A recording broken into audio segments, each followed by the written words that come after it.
Germany Tomorrow. Dr. Otto Strasser. First published, July 1940.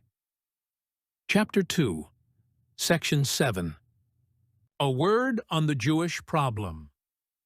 Theoretical and practical considerations make it expedient to add a few words about the problem which, since the rise of the Hitler system, has become a worldwide problem, and one whose settlement will be an urgent topic at the Peace Conference.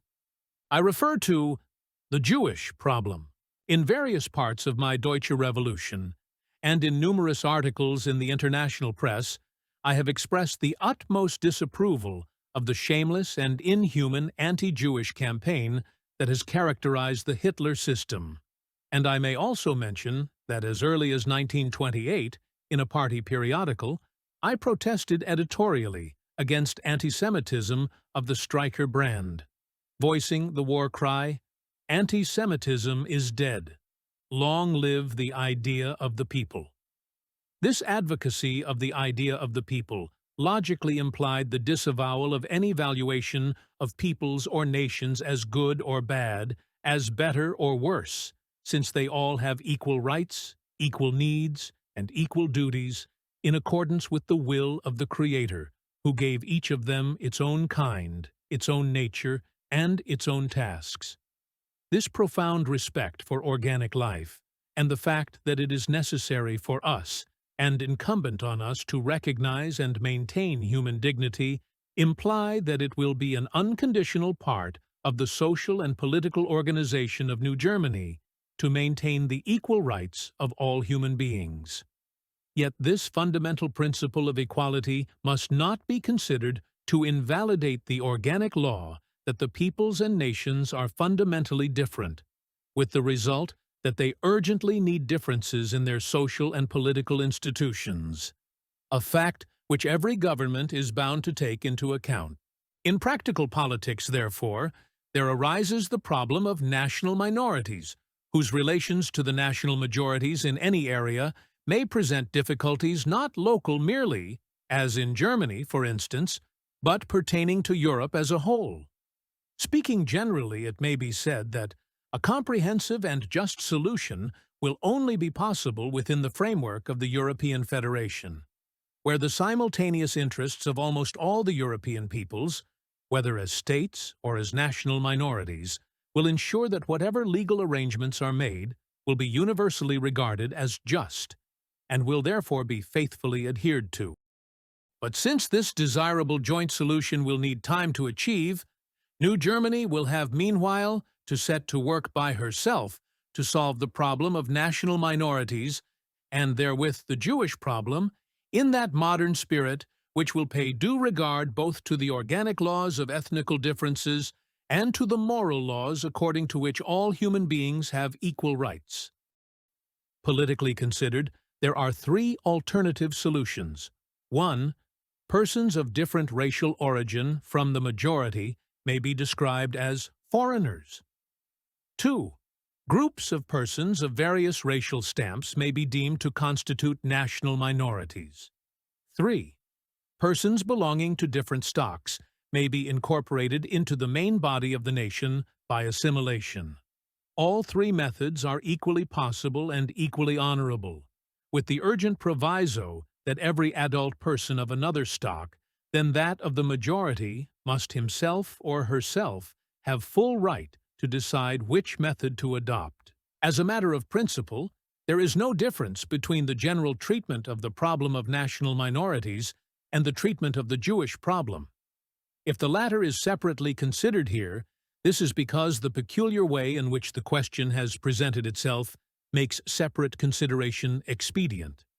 I recommend the above tripartite approach to the matter as regards the Jews, because the formulation is not the outcome of any fine-spun theory, but is grounded upon the actual circumstances which must form the basis of any new settlement of the Jewish problem. The category of foreigners emerges from the fact that of late years there has been a widespread development of the movement known as Zionism, which should be supported by all nation-conscious persons and peoples as a genuine endeavor for the renovation of Judaism. The category of national minorities corresponds to the political fact that European Jewry has been domiciled in Europe for many centuries, and in each, country rightly regards itself as belonging to that country, though it does not wish to forsake its own national religion and its own national peculiarities.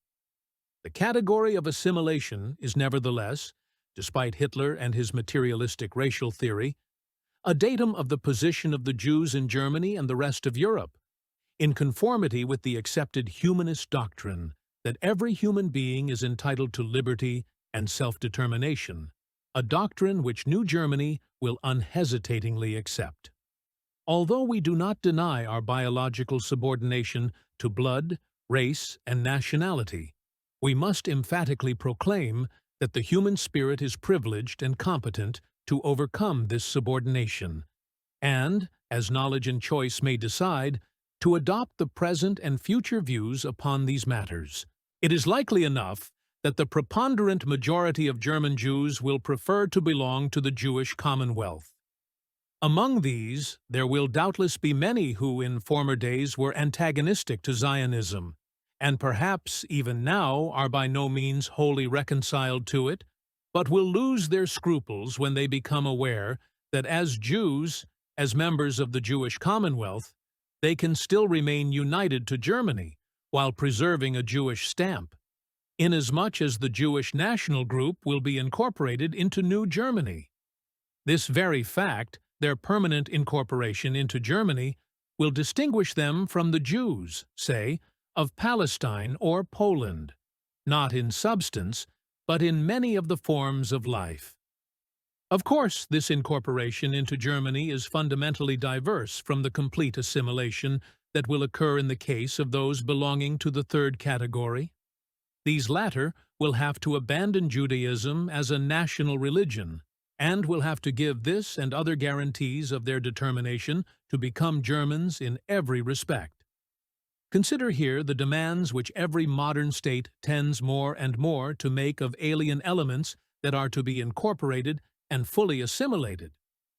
Of decisive importance as regards this question of the political treatment of minorities, including the Jews, is it that there should be established a State Department of national minorities whose head must be a member of the government, and would automatically become the representative of the national minorities of his country in the League of Nations, and in due course in the European Federation. Inasmuch as he would naturally be chosen from the largest national minority, this Minister of State would in Germany obviously be of Jewish blood, a fact which would indicate the soundness of the proposed solution, and would have an excellent effect both at home and abroad.